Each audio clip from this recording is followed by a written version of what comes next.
All right, welcome. In this explainer, we're diving deep into the core ideas of Sandeep Maheshwari's philosophy.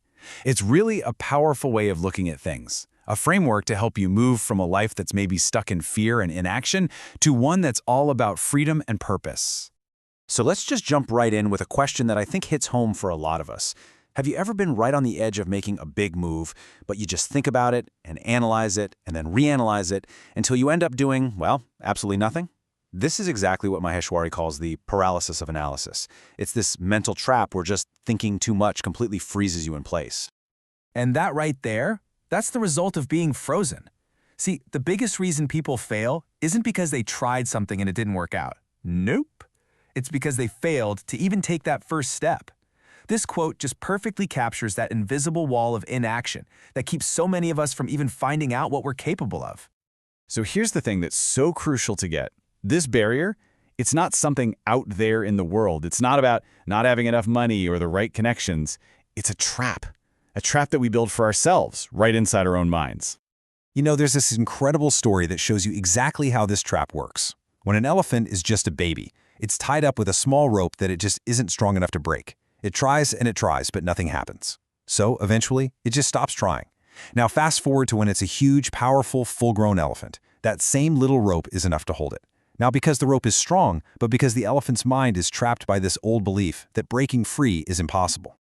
And that's what these limiting beliefs are. They're our own personal ropes.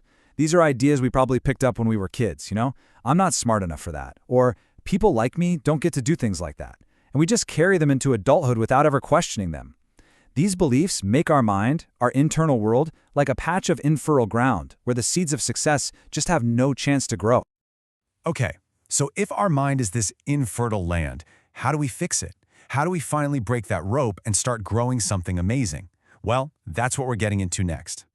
The entire transformation, the whole shift, it really starts with one simple but incredibly powerful change in how you talk to yourself. It's about switching from mushkil hai, which means it's difficult, to aasan hai, it's easy. Now, this isn't about pretending challenges don't exist. It's about shifting your focus away from the obstacles and onto the possibilities, away from fear and towards taking action. And this is exactly why that little shift is so critical. Believe me, this is not just some fluffy positive thinking. Your mind works with images and feelings. So when you tell yourself something is difficult, your brain immediately starts pulling up all the reasons you're going to fail. But when you tell yourself it's easy, your brain starts looking for solutions, for pathways to success. Your beliefs literally start to shape your reality. And what's great is that this isn't just a big idea. It's broken down into 3 really practical steps.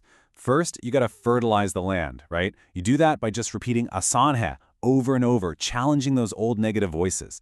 Second, you have to find the right seed. That means listening to your own gut, your inner voice, not all the noise from the outside world. And third, you plant that seed. You take that first small action. It doesn't matter how tiny it is. So, you've done the work. You've cultivated the right mindset. The land is fertile. Now what? Now comes the most important part. Bridging that huge gap between just believing something and actually seeing real, tangible results. How do we get from being paralyzed to actually taking meaningful action? This is where the classic story of the pipeline builder comes in, and it's just perfect for explaining this.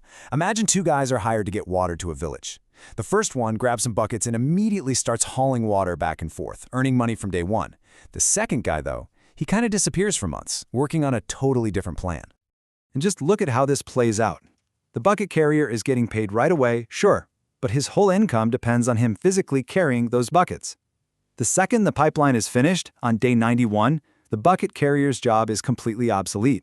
The pipeline builder, on the other hand, he traded that short-term grind for long-term freedom. He wasn't just working in the system, he was busy building one. So, what stops most of us from building our own pipelines? So often, it isn't even the work itself. It's this one single paralyzing question. What will people say? I mean, the source material tells this story about a guy with an MBA in finance who hated his job. He dreamed of being a cook, but he wouldn't even open a tiny food stall because he was terrified of what his father-in-law would think. And that's really the bottom line, isn't it? To actually take action, you have to learn to tune out that noise. If you're constantly worried about what your friends, your family, or society is going to think, you're going to stay stuck carrying buckets for the rest of your life. You have to take that first step for yourself. All right, but it doesn't stop there. We've talked about mindset, we've talked about action, but there's another layer to this whole thing, something even deeper. This is where we get to the real secret. And it all starts with this question. I mean, really think about it. What is the ultimate purpose of money and success? Is it just about piling up more and more?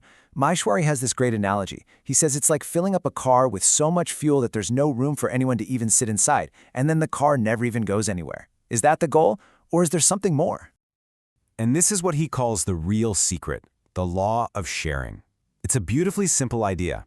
The universe is like a mirror. Whatever you put out there is what you get back. You want happiness? Give happiness. You want respect? Give respect. You want to build wealth? You have to provide real value to others first. There's this amazing story about two farmers that just nails this point. God asks them what they want in their next life. The first farmer, who's angry and bitter, says, I want everyone to give things to me, and I don't want to give anything to anybody. The second farmer says, I don't want anything for myself. I just want to be able to feed anyone who's hungry. Well, the first guy was reborn as the village's biggest beggar. The second one became its richest person. Now, this whole philosophy, from changing your mindset to the law of sharing, it sounds great, but it's not just about these big abstract ideas. It's all built on a foundation of tangible, daily habits. Because, let's be real, you can have the most incredible mindset in the world. You can have the most generous heart. But if you don't have the actual physical and mental energy to execute on your ideas, it's all just going to fall apart. So let's break down the 3 pillars that make everything else possible. And here they are. It's the basics. It's so simple we often just blow right past it. But getting enough quality sleep, eating a healthy diet, and making sure you move your body regularly, these aren't optional luxuries. They are the absolute bedrock. These are the non-negotiable habits that give you the energy you need to chase your purpose day in and day out. And this is really where it all comes together. Do you see it? Success isn't just one thing. It's a whole system, an ecosystem. Your inner world, your beliefs, your mindset has to be in sync with your outer world, your actions, your habits. When all these pieces are connected and working together, that's when you create a life of true purpose and fulfillment.